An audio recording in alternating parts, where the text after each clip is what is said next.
കുഞ്ഞുങ്ങളുടെ ജീവിതത്തിൽ സംഭവിക്കുന്നത് എന്തെന്ന് പലപ്പോഴും മാതാപിതാക്കൾ അറിയാതെ പോകുന്നു. രക്ഷിതാക്കളെ പോലെ തന്നെ ചിലപ്പോൾ അവരെക്കാൾ കുഞ്ഞുങ്ങളെ സ്വാധീനിക്കുന്നവരാണ് അധ്യാപകർ. കെട്ടകാലത്തെ കുഞ്ഞുങ്ങളെ കാക്കുന്നതിൽ വിദ്യാലയങ്ങളും അധ്യാപകരും കൗൺസിലർമാരും വഹിക്കുന്ന പങ്കെന്ത്? ഷീ ന്യൂസ് ചർച്ച ചെയ്യുന്നു.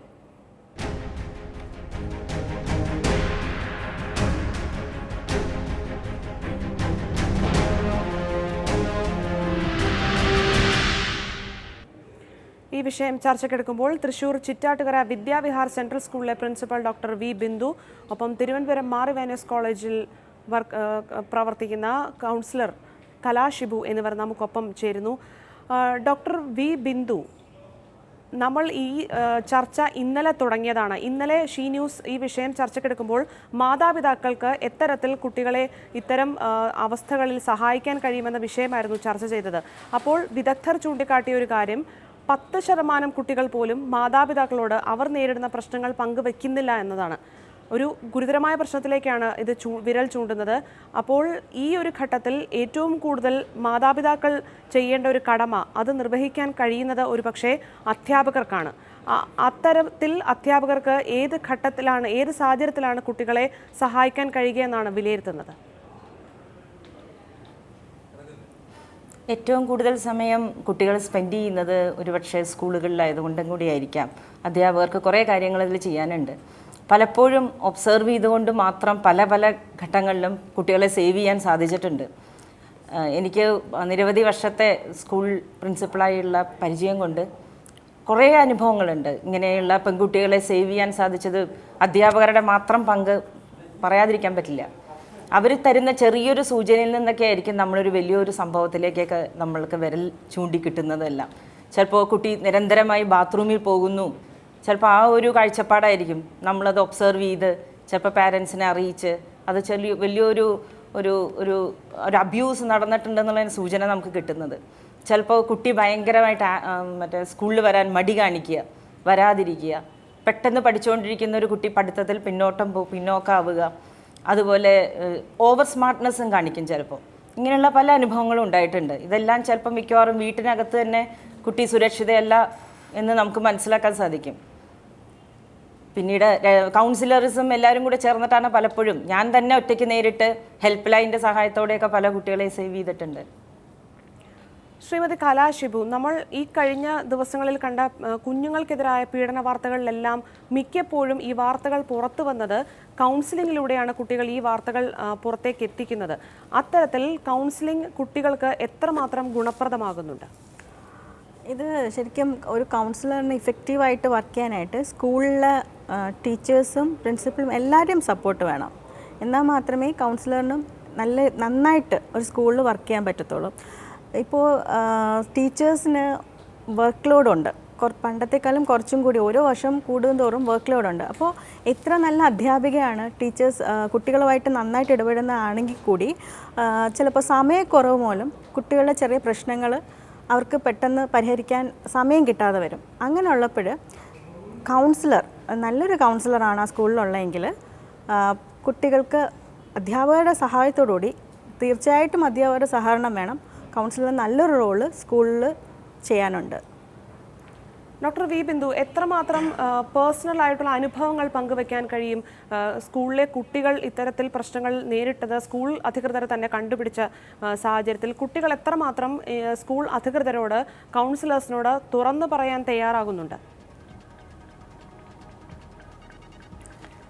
എനിക്കുള്ള ഒരു അനുഭവം, ഒരു കുട്ടി ഒരിക്കലും ഒരു കൗൺസിലർ ആ കുട്ടിയുമായിട്ടുള്ള ഇൻട്രാക്ഷൻ നടന്ന സമയത്ത് ഒരു ചെറിയൊരു സ്ലിപ്പ് ഓഫ് പേപ്പറിൽ ആ കുട്ടി എഴുതി, എനിക്ക് കുറച്ച് കാര്യങ്ങൾ പറയാനുണ്ട് സാറിനോട് എന്ന് മാത്രം എഴുതി ഒരു സ്ലിപ്പ് ഓഫ് പേപ്പർ കിട്ടി.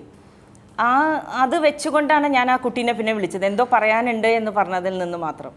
അപ്പോൾ ഭയങ്കര സ്മാർട്ടായിട്ടൊക്കെ വന്നൊരു കുട്ടിയാണ്. പക്ഷേ ആ കുട്ടി പറഞ്ഞത് ഫാമിലിയിൽ ആ കുട്ടിയുടെ ഫാദർ തന്നെ ആ കുട്ടീനെ അബ്യൂസ് ചെയ്യുന്ന ഒരു സ്റ്റോറിയായിരുന്നു. അപ്പോൾ ഇത് കൗൺസിലേഴ്സിനോട് കുട്ടികളൊക്കെ പറയാൻ ഇപ്പം മടിയൊന്നും കാണിക്കുന്നില്ല, പണ്ടത്തെ പോലെയല്ല. അത് എല്ലാവരും ഒരു തുറന്നു പറയുന്നുണ്ട്. നമ്മളിപ്പോൾ ഇൻഡിവിജ്വലായിട്ടുള്ള കൗൺസിലിംഗ് ഒക്കെ സ്കൂളിൽ കൗൺസിലേഴ്സ് നിർബന്ധമാണ്. അപ്പോൾ ഇൻഡിവിജ്വലായിട്ട് കൗൺസിലിംഗ് കൊടുക്കുന്ന സമയത്ത് പലപ്പോഴും പലതും തുറന്നു പറയും. അടുത്തിടെ തന്നെ ഒരു കുട്ടിക്ക് ആ കുട്ടിയുടെ സ്വന്തം കസിൻ ബ്രദർ അബ്യൂസ് ചെയ്തതിൻ്റെ ഒരു സൂചന, ഒരു ചെറിയ കുട്ടിയാണ്, അത് പറയുമ്പോൾ 5ാം ക്ലാസ്സിൽ പഠിക്കുന്ന കുട്ടിയാണ്. അത് ആ കുട്ടി തുറന്നു പറയുണ്ടായി കൗൺസിലറോട്. അപ്പോൾ അത് പേരൻസിനെ അറിയിക്കാനും പ്രോപ്പറായിട്ട് അപ്പം തന്നെ അത് സ്റ്റോപ്പ് ചെയ്യാനും കുട്ടികളെ എംപവർ ചെയ്യാനും ഒക്കെയാണ് സ്കൂളിൽ കൂടുതലും ഞാൻ ശ്രദ്ധ കൊടുക്കാറുള്ളത്. പെൺകുട്ടികളെ എംപവർ ചെയ്യിക്കുക, അവർ തന്നെ അത് കമ്മ്യൂണിക്കേറ്റ് ചെയ്യാനുള്ള ധൈര്യം കൊടുക്കുക. ഒരു പ്രശ്നം ഉണ്ടാകുമ്പോൾ അതിനെ എങ്ങനെ നേരിടണം എന്നുള്ളത് ഒരു കരിക്കുലം പോലെ, ഒരു കലണ്ടർ പോലെ ഞങ്ങളതൊക്കെ കൊണ്ടുപോകുന്നുണ്ട് സ്കൂളുകളിൽ. ഇപ്പോൾ വളരെ സീരിയസ് ആയി നമ്മളതൊക്കെ ചർച്ച ചെയ്യാറുമുണ്ട്. പ്രത്യേകിച്ച് ബോയ്സ് തന്നെയാണ് പലപ്പോഴും വിമൻസ് ഡേ ഒക്കെ സെലിബ്രേഷനൊക്കെ ബോയ്സിനെ കൊണ്ട് ചെയ്യിക്കുകയും അതുപോലെ പിന്നെ ഈ ഇപ്പോൾ അബ്യൂസൊക്കെ നടക്കുന്ന, ചൈൽഡ് അബ്യൂസ് നടക്കുന്ന, ഇപ്പോൾ ജിഷ പോലത്തെ സംഭവമൊക്കെ ഉണ്ടായ കാലത്ത് സ്കൂളിൽ അതിനൊരു ഡേ തന്നെ സ്പെൻഡ് ചെയ്തു. എല്ലാ ക്ലാസ്സിലും ചർച്ചകൾ വെച്ചു, ഡിബേറ്റുകളും ചർച്ചകളും ഒക്കെ വെക്കുമ്പോൾ കുട്ടികൾ കുറേയേറെ അവെയർ ആവുന്നുണ്ട്. പിന്നെ ഇതിൽ നമ്മൾ ലേഡി ടീച്ചേഴ്സിന് നല്ല പങ്കുണ്ട്. അവരും ലേഡി ടീച്ചേഴ്സ് നല്ലോണം ട്രെയിൻഡ് ആയിട്ടുള്ള ലേഡി ടീച്ചേഴ്സ്, അവരെയും എംപവർ ചെയ്ത് എങ്ങനെ ഇങ്ങനെയുള്ള പ്രശ്നത്തിനെ കൈകാര്യം ചെയ്യണമെന്ന് അവർക്കും പറഞ്ഞു കൊടുക്കാം. കാരണം ഒരു കൗൺസിലർ കൊണ്ടൊന്നും ഇന്ന് ഈ പ്രശ്നമൊന്നും പരിഹരിക്കാൻ സാധിക്കില്ല. അപ്പോൾ എല്ലാവരും കൂടെ ഒരു കൂട്ടായ്മയിൽ നിന്നാൽ മാത്രമേ ഇത് പരിഹരിക്കാൻ പറ്റുള്ളൂ. അപ്പോൾ പെൺകുട്ടികളെ എംപവർ ചെയ്തും lady teachers, especially biology teachers, science എടുക്കുന്ന ടീച്ചേഴ്സൊക്കെ ഇത് വളരെ ഓപ്പണായി സെക്സ് എഡ്യൂക്കേഷനൊക്കെ ഡിസ്കസ് ചെയ്തും പഠിപ്പിക്കുന്ന സമയത്ത് അതെല്ലാം വളരെ വളരെ ട്രാൻസ്പെറൻ്റ് ആയിട്ട് തന്നെ പോകണം. അല്ലെങ്കിൽ കുട്ടികളെല്ലാം മൂടി വയ്ക്കും. കുട്ടികളുടെ സേഫ്റ്റി നമ്മൾ സ്കൂളിൽ ഉറപ്പാക്കേണ്ടത് നമ്മളുടെ അത്യാവശ്യമാണ്. കാരണം അതുവഴി അവരുടെ വീട്ടിലെ സേഫ്റ്റിയും അവരുടെ പൊതുവെ അവർക്ക് അതിനുള്ള കാഴ്ചപ്പാടും എല്ലാം നമുക്ക് മനസ്സിലാക്കാൻ സാധിക്കും. ശ്രീമതി കലാശിബു, ഇപ്പോൾ ചൂണ്ടിക്കാണിച്ചത് സ്കൂളുകൾ വളരെ ക്രിയാത്മകമായി ഈ വിഷയങ്ങളിൽ കുട്ടികളുടെ ചിന്തകളുടെ കാര്യത്തിലടക്കം ഇടപെടാൻ ശ്രമിക്കുന്നുണ്ട് എന്നതാണ് ഡോക്ടർ വി ബിന്ദു വ്യക്തമാക്കുന്നത്. പക്ഷേ ഇതിൽ ഉൾച്ചേർന്നിരിക്കുന്ന മറ്റൊരു കാര്യം, ഏറ്റവും വലിയ കൗൺസിലിംഗ് കുട്ടികൾക്ക് കിട്ടേണ്ടത് അവരുടെ മാതാപിതാക്കളിൽ നിന്നല്ലേ? അതിൻ്റെ വലിയൊരു അഭാവം ഇത്രയും കാലം കുട്ടികളുമായി ഇടപെട്ടതിൽ നിന്ന് മനസ്സിലാക്കാനായിട്ടുണ്ടോ? ശരിക്കും കാരണം നമ്മൾ ഇപ്പോഴത്തെ ഒരു പ്രധാനപ്പെട്ട പ്രശ്നം എനിക്ക് തോന്നിയിട്ടുള്ളതെന്ന് വെച്ചാൽ, കുട്ടികളുടെ കൂടെ സ്പെൻഡ് ചെയ്യാൻ 24 മണിക്കൂർ സ്പെൻഡ് ചെയ്യേണ്ട, പക്ഷേ കുറച്ച് നേരം സ്പെൻഡ് ചെയ്യുന്നത് അത് ഇഫക്റ്റീവായിട്ട് കുട്ടികൾക്ക് എന്തും പറയാനുള്ളൊരു ഫ്രീഡം, ഒരു സ്വാതന്ത്ര്യം കൊടുക്കണം.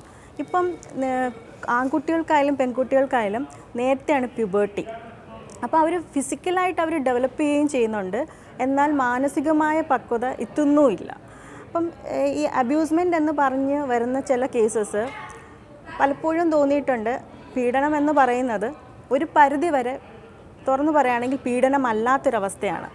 അത് ഈ ശരി ഏത് തെറ്റേതെന്ന് കുട്ടിക്ക് മനസ്സിലാവാത്ത ഒരു സാഹചര്യത്തിൽ അതിനെ ചൂഷണം ചെയ്ത് അതിലേക്ക് നയിക്കുകയാണ്.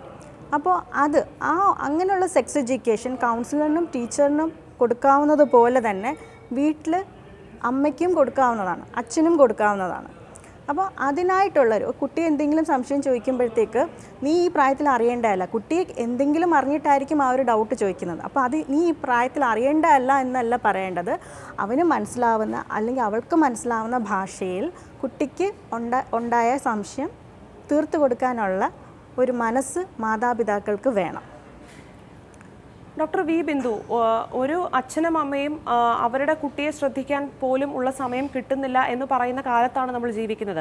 അപ്പോൾ 10-35 കുട്ടികളുള്ള ഒരു ക്ലാസ്സിൽ ഒരു ടീച്ചർക്ക് എത്രമാത്രം ഇൻഡിവിജ്വൽ അറ്റൻഷൻ ക്ലാസ്സിൽ പഠിപ്പിക്കുന്ന കാര്യങ്ങളിൽ, പാഠ്യവിഷയങ്ങളിൽ കുട്ടിയുടെ ശ്രദ്ധ മുതൽ അളക്കേണ്ടതുണ്ട് ടീച്ചർക്ക്. അപ്പോൾ മറ്റ് കാര്യങ്ങളിൽ കുട്ടിയുടെ പെരുമാറ്റവും കുട്ടിയുടെ മാനസിക വ്യാപാരങ്ങളും ഒക്കെ അളക്കുന്ന രീതിയിലേക്ക് എത്രമാത്രം സമയം മാറ്റിവെക്കാൻ കഴിയും ടീച്ചർമാർക്ക്? ഇന്നിപ്പോൾ നമ്മൾ ഇതെല്ലാം അവെയർ ആയതുകൊണ്ടും കൂടിയാണ്. ഇപ്പോൾ ഇതെല്ലാം തുടക്കമേ അധ്യാപകർക്ക് പറഞ്ഞു കൊടുത്തിട്ടുണ്ട്. അവരുടെ പഠിപ്പിക്കൽ, ടെക്സ്റ്റ് ബുക്ക് പഠിപ്പിക്കൽ മാത്രമല്ല അവരുടെ ജോലി. അവർക്ക് നിരന്തരമായി ഒബ്സർവ് ചെയ്യണം. ഡെയിലി അവർക്കൊരു ഒബ്സർവേഷൻ രജിസ്റ്ററൊക്കെ ഉണ്ട്.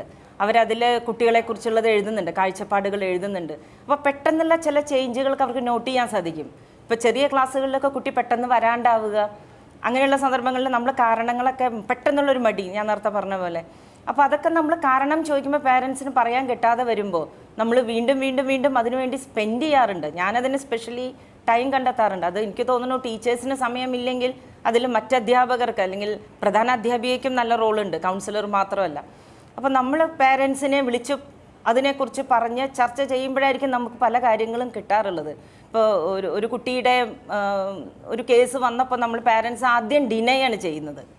ആദ്യം ഡിനൈ ചെയ്യുമ്പോൾ നമ്മളത് അവരോട് പറഞ്ഞ് ചോദിച്ച് അതൊന്ന് മനസ്സിലാക്കി കൺവിൻസ്ഡ് ആക്കിയിട്ട് പിന്നെ അതെങ്ങനെ നേരിടണം എന്നുള്ളതാണ്. പിന്നെ നേരത്തെ പറഞ്ഞ പോലെ അമ്മമാരെ നമ്മൾ ഇതിൻ്റെ കൂട്ടത്തിൽ കൂട്ടും. ഒരു ക്ലാസ് PTA എന്നുള്ളൊരു സമ്പ്രദായത്തിൽ മിക്കവാറും എപ്പോഴെങ്കിലുമൊക്കെ അമ്മമാരെ ഈ 2 മാസം കൂടുമ്പോഴെല്ലാം അമ്മമാരെ വിളിക്കുമ്പോഴെല്ലാം നമ്മൾ ഇതെല്ലാം ഈ ഗേൾ സേഫ്റ്റിയും എല്ലാം അതിൽ ചർച്ചയിൽ വരാറുണ്ട്. പെൺകുട്ടികൾ, ആൺകുട്ടികൾ, അവരുടെ ഇപ്പോഴത്തെ ഇഷ്യൂസ്, മൊബൈൽ യൂസേജ് എല്ലാം വരാറുണ്ട്. ഇനി ആൺകുട്ടികളും സേഫ് അല്ല എന്നുള്ളതുകൊണ്ട് അവരെക്കുറിച്ചും പറയാറുണ്ട്. പിന്നെ ഈ ലഹരി ഇതെല്ലാം ഉപയോഗിക്കുന്നതിനെ കുറിച്ചുള്ള ചർച്ചകളും ഒക്കെ ഉണ്ടാവാറുണ്ട്. ഇതെല്ലാം കൂടെ ചേർന്ന ഒരു ഹോൾസം പേഴ്സണാലിറ്റിയെ ആവണമല്ലോ കുട്ടി. അപ്പം നമ്മൾ എല്ലാം ചർച്ചയിൽ എടുക്കേണ്ടത് ഇന്ന് സ്കൂളുകളിൽ അത്യാവശ്യമാണ്. അതിലൊരു മാറ്റവും സമയമില്ല എന്ന് പറയുന്നതിനോട് ഞാൻ ഒട്ടും യോജിക്കുന്നില്ല. ശ്രീമതി കലാശിബു, മാതാപിതാക്കളോട് പോലും പറയാൻ കുട്ടികൾ മടിക്കുന്ന കാര്യങ്ങളാണ് കൗൺസിലേഴ്സിന് മുന്നിൽ അവർ മനസ്സ് തുറക്കുന്നത്. അപ്പോൾ ഈ കൗൺസിലേഴ്സ് എന്ന് പറയുന്നവർ അത്രമാത്രം കുട്ടികളെ ഡീൽ ചെയ്യുന്നതിൽ, അവരുടെ ഉള്ളിലുള്ള കാര്യങ്ങൾ പുറത്തേക്ക് എത്തിക്കുന്നതിലൊക്കെ പ്രാവീണ്യം നേടിയവരായിരിക്കണം. എത്രമാത്രം ട്രെയിൻഡ് ആയിട്ടുള്ള ആളുകളാണ് ഈ മേഖലയിൽ ഈ ഒരു ഘട്ടത്തിൽ പ്രവർത്തിക്കുന്നത്? ഞാൻ ചോദിക്കുന്നതിൻ്റെ പ്രധാന കാരണം അനാവശ്യമായ ഒരു പേടി അത് കുട്ടികളിൽ നിറയ്ക്കുന്നതിൽ ഈ കൗൺസിലേഴ്സ് വലിയൊരു പങ്ക് വഹിക്കുന്നുണ്ടെന്ന വിമർശനങ്ങളും ഒരു ഭാഗത്ത് ഉയരുന്നുണ്ട്. ശരിയാണ്. അത് ഈ കൗൺസിലേഴ്സിന് ഇപ്പം MA സൈക്കോളജി അല്ലെങ്കിൽ MSW ഇത് കഴിഞ്ഞ ഉടനെ ഒരു കൗൺസിലറായിട്ട് നിയമിക്കുന്ന ഒരു ഇത് കണ്ടുവരുന്നുണ്ട്. ശരിക്കും പറഞ്ഞാൽ അത് അങ്ങനെ ഒരിക്കലും ചെയ്യരുത്. കുറഞ്ഞതൊരു 7 വർഷമെങ്കിലും ട്രെയിനിങ് എടുത്ത ഒരാൾക്ക് മാത്രമേ. ട്രെയിനിങ് എന്ന് പറഞ്ഞാൽ സാധാരണ ഒരു മേഖലയിൽ വർക്ക് ചെയ്യുന്ന പോലെ അല്ല. കൗൺസിലറായിട്ട് വർക്ക് ചെയ്യുമ്പോഴത്തേക്കും ഭൂമിക്ക് കീഴിലുള്ള എല്ലാ സംഭവങ്ങളെ പറ്റിയിട്ടും ഒരു സാമാന്യ ബോധമെങ്കിലും കൗൺസിലറിനുണ്ടാവണം. അത്യാവശ്യം വായന, അത്യാവശ്യം ലോകവിജ്ഞാനം ഒക്കെ ഉണ്ടായിട്ട് അത് വേണം, നിശ്ചയമായിട്ടും വേണം. കാരണം കുട്ടികൾ നമ്മുടെ അടുത്ത് വരുമ്പോൾ അവരുടെ പ്രശ്നങ്ങൾ അത്തരത്തിലുള്ളതാണ്. അപ്പോൾ അത് നമ്മൾ നേരായ രീതിയിലല്ല ഗൈഡ് ചെയ്യുന്നതെങ്കിൽ അത് പിന്നെയും കൂടുതൽ ഭവിഷ്യത്തിലേക്ക് പോവുകയാണ്. ഇപ്പോൾ ഇപ്പം എല്ലായിടത്തും അച്ഛൻ പീഡിപ്പിക്കുന്നു, അപ്പൂപ്പൻ പീഡിപ്പിക്കുന്നു, ഇങ്ങനത്തെ വാർത്ത വരിക. അപ്പോൾ കൗൺസിലേഴ്സ് പലപ്പോഴും പരാതി കേൾക്കുന്നുണ്ട്. കൗൺസിലേഴ്സ് പറയാം, അച്ഛൻ്റെ അടുത്ത് പോകല്ലേ മോളെ, അല്ലെങ്കിൽ അപ്പൂപ്പൻ തൊടാൻ സമ്മതിക്കല്ലേ. ഇങ്ങനല്ല പറഞ്ഞു കൊടുക്കേണ്ടത്. അപ്പോൾ അതിന് കൗൺസിലർ ആപ്റ്റാണ്. കൗൺസിലറിന് ആവശ്യത്തിനുള്ള ട്രെയിനിങ് കൊടുക്കണം. ഇപ്പോൾ ടീച്ചേഴ്സിൻ്റെ കാര്യം പറഞ്ഞു, ടീച്ചർ ആപ്റ്റാണ്. ഇതിനൊക്കെ ട്രെയിനിങ് കൊടുക്കണം. കൊടുത്തിട്ട് മാത്രമേ അവരെ കൗൺസിലേഴ്സായിട്ട് അപ്പോയിൻറ്റ് ചെയ്യാമോ. അല്ലെങ്കിൽ ഇത് കൂടുതൽ പ്രശ്നത്തിലോട്ടാണ് പോകുന്നത്. MA സൈക്കോളജി MSW കഴിഞ്ഞ ഉടനെ ഒരു കൗൺസിലർ ആവില്ല. അത് ട്രെയിനിങ് കൊടുത്തു തന്നെ, ഒരുപാട് ട്രെയിനിങ്. ആ ട്രെയിനിങ് എന്ന് പറഞ്ഞാൽ ഒരു ക്ലാസ്സിൽ അവർക്ക് സമൂഹവുമായിട്ട് ബന്ധപ്പെടണം. എന്താണ് ലോകത്ത് നടക്കുന്നതെന്ന് അറിയാത്തൊരു കൗൺസിലർ എങ്ങനെയാണ് ഒരു കുട്ടിക്ക് കാര്യങ്ങൾ പറഞ്ഞു കൊടുക്കുക? അപ്പോൾ ഈ കൗൺസിലറിന് IQനേക്കാളും കൂടുതൽ EQ വേണം. എന്നാൽ മാത്രമല്ലേ ഒരു കുട്ടിയുടെ പ്രശ്നം അത് EQയിലുള്ള പ്രോബ്ലം ആണെങ്കിൽ കൗൺസിലറിന് അത് പരിഹരിക്കാൻ പറ്റത്തുള്ളൂ. അപ്പോൾ കൗൺസിലേഴ്സിന് നല്ല ട്രെയിനിങ് കൊടുത്തിട്ട് വേണം ഈ പോസ്റ്റിലോട്ട് അപ്പോയിൻറ്റ് ചെയ്യാൻ.